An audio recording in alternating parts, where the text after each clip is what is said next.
Dharmavaram movie review. మనమైతే reviews చేస్తున్నాం guys. కాకపోతే సబ్స్క్రైబర్స్ కౌంట్ అయితే పెరగట్లేదు. Please do subscribe. ఇంకా ఈ మూవీ ఎలా ఉందంటే, మూవీ రన్ టైం ఒక 1.5 అవర్ ఉంటుంది గైస్. ఆ 1.5 అవర్ లో నాకు ఒక్క సీన్ అంటే ఒక సీన్ నచ్చలేదు. అసలు మూవీలో స్టోరీ ఏంటో అర్థం కాదు. అసలు మూవీ ఎందుకు జరుగుతుందో అర్థం కాదు. మూవీ ఎలా పడితే అలా తీశారు గైస్. లిటరల్లీ చెప్పాలంటే మూవీలో ఒక సీన్ కి ఇంకొక సీన్ కి సంబంధమే ఉండదు. ఎలాగ పడితే అలా సీన్స్ యాడ్ చేసి ఇది మూవీ అంటున్నారు. మూవీలో ఒక రొట్ట కామెడీ ఉంటది గైస్. అది కామెడీ కాదు, దాన్ని ఏమంటారో అది ఇంకా మీ ఇష్టం. ఇంకా మూవీలో కామెడీ అంటారు కానీ ఒక్కటంటే ఒక్క సీన్ లో కూడా నవ్వురాదు. మూవీలో వీళ్ళని కామెడీ చేయమంటే అందరూ ఓవర్ యాక్షన్ చేస్తా ఉంటారు గైస్. ఆ కామెడీ కూడా ఎలా ఉంటది అంటే అంత 18+ లో ఉంటది. మూవీలో ఒక అతను నా పిల్లెక్కడా అనేసి తిరుగుతా ఉంటాడు. అతనైతే మనందరికీ తెలిసే ఉంటాడు. అతనైతే మంచి యాక్టర్ గైస్. కాకపోతే అతనికి మూవీలో అలాంటి క్యారెక్టర్ ఇచ్చారు. మరి లిటరల్లీ గైస్ మూవీలో ఆ క్యారెక్టర్ పెట్టడమే వేస్ట్. నాకైతే అనవసరం అనిపించింది. మూవీలో కటింగ్ షాప్ దగ్గర ఇద్దరు ఉంటారు గైస్, కొంచెం హైట్ తక్కువ ఉంటారు. అసలు వాళ్ళిద్దరు క్యారెక్టర్ ఎందుకు పెట్టారా అనిపించింది నాకైతే. మూవీలో ఒక లవ్ స్టోరీ ఉంటది, అసలు అది లవ్ స్టోరీలా ఉందా? అసలుకి ఆ లవ్ స్టోరీ ఎందుకు అనిపించింది నాకైతే. అలాగే మూవీలో లవ్ స్టోరీ మీద ఒక సాంగ్ ఉంటుంది.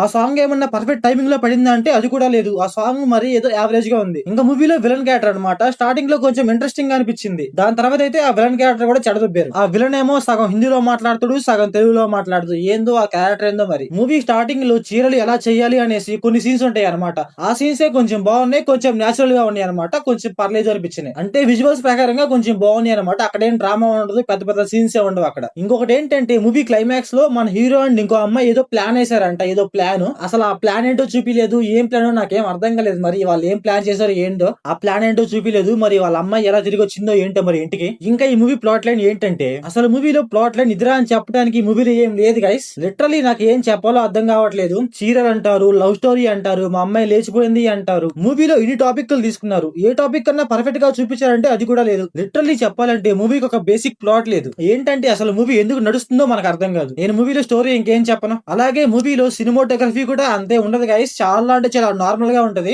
కొన్ని సీన్స్ లో అయితే కలర్ గ్రేడింగ్ అయితే మరీ అంతేం బాగలేదు. స్క్రీన్ ప్లే కావచ్చు, డైరెక్షన్ కావచ్చు, విజువల్స్ కావచ్చు, చాలా అంటే చాలా బిలో యావరేజ్ గా ఉన్నాయి. ఏదో చీరలు ఎలా చేస్తారు అనే దగ్గర అయితే కొంచెం బాగున్నాయి విజువల్స్ అంతే. సో ఓవరాల్ గా మూవీ ఎలా ఉందంటే నాకైతే నచ్చలేదు గైస్. మేము బాగా ఖాళీగా ఉన్నాం, చూస్తామంటే ఇంకా మీ ఇష్టం. మీరు మూవీ చూసి ఉంటే మీకు ఎలా అనిపించిందో కామెంట్ చేయండి. So thanks for watching.